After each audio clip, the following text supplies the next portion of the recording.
Hey guys, welcome back to another episode.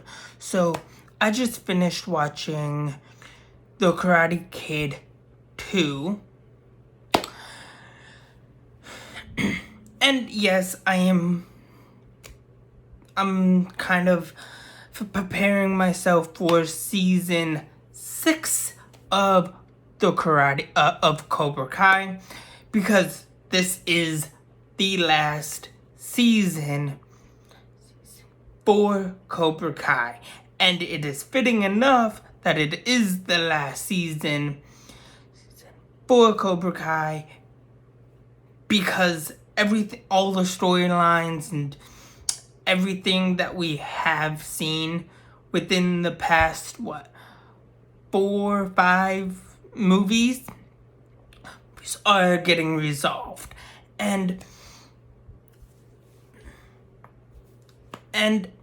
it's also interesting I should mention, it is very interesting to note that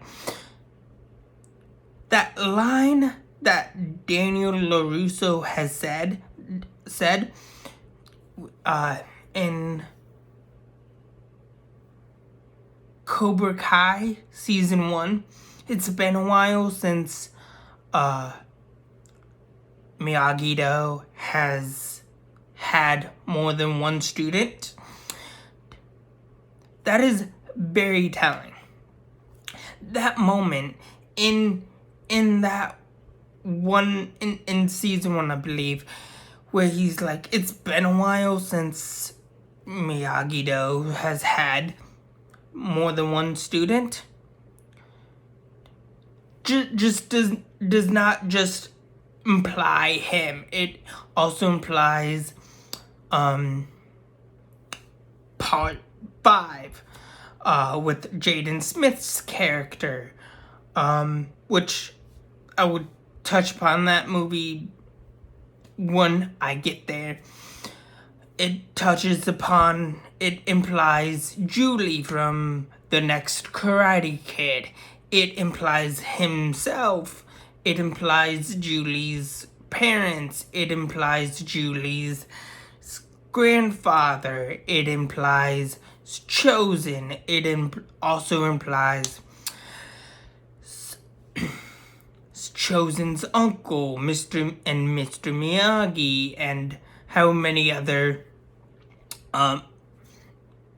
Miyagi's, the family of Mr. Miyagi's ancestor, dating back to like 1600, 1500, somewhere around there. So we're looking at like a good majority of like history within the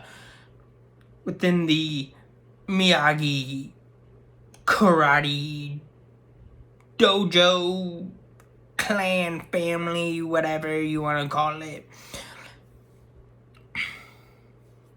And not to mention how many other people the family has taught over the years. So makes sense.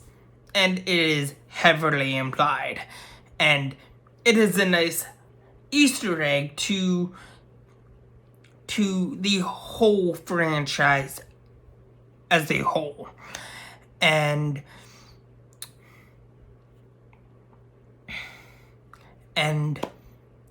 it's very telling. It is very, very telling. Okay? Like, that is one of the best Easter eggs, next to finding out that Daniel LaRusso sister hopped. Which I've done. Look, I've done it. Sister hopping is a thing. It does happen. But man, that Easter egg, that I will touch upon. Cobra Kai every season within Cobra Kai once I get to Cobra Kai. But it is we have reached that point in time, or that point in time or moment where we're starting to see the bigger picture, but we're not there yet. We are at that point in time in the Karate Kid universe where we don't know what's gonna happen. We just know what is happening at that in the point in time. So yeah, and plus we also find out much later where everything has led and whatnot, which is good, which is cool. And look, Cobra Kai has done has had the heart, has had the love, has had the passion for the franchise, and it just keeps building. And we're building, we're starting to build up to Cobra Kai returning for like the third time, right? And obviously Cobra Kai is still around, right? In this point in time. But what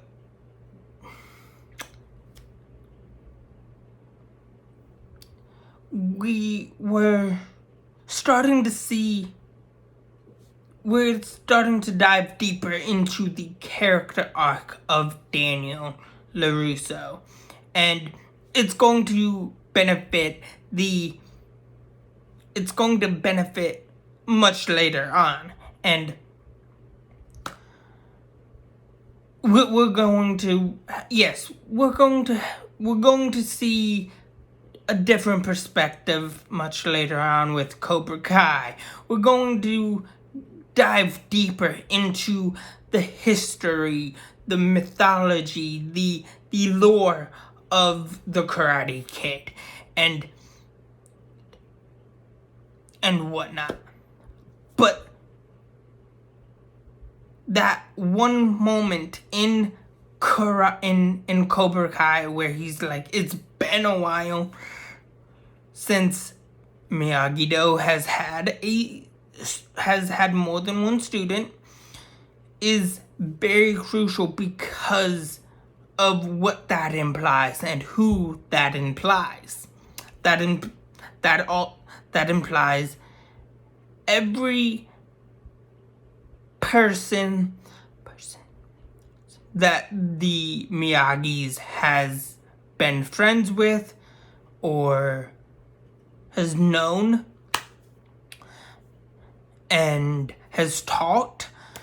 That implies Miyagi, that implies Chosen's uncle, that implies Mr. Miyagi, that implies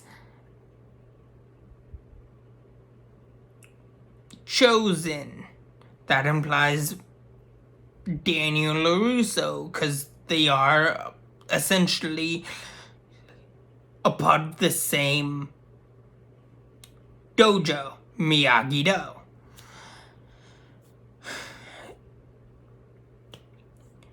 That also implies Julie. Julie's grandfather, Julie's father or mother, however that family dynamic works. And that also implies Jaden Smith's character from part 5, which is the worst one, which I don't understand why people love that movie.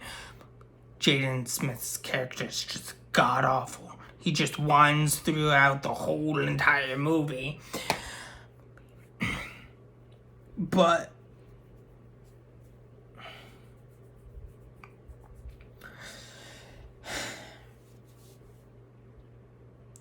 that also kind of implies Sam from Cobra Kai, which, look, I love Sam, okay? Sam is one of the interesting parts of Cobra Kai, but it's also kind of fitting to see that it's what we're seeing a different perspective, and we're still seeing one. The Karate Kid, the trilogy, is one perspective of what we're going to see. And yes, we're only seeing it through one point of view, one lens, right? Which we are going to see that there are multiple points of view of the Karate Kid franchise. And that's the beauty of where we are getting at and leading into with the Karate Kid franchise and revisiting Cobra Kai as like a whole. And yeah, it's just a fantastic franchise with a lot of love, a lot of heart, a lot of passion, and the character arcs are just magnificent. And yes, I do kind of think that it is an underrated film. I don't know if it is an underrated film or not, but if it is, it's very highly underrated. And it's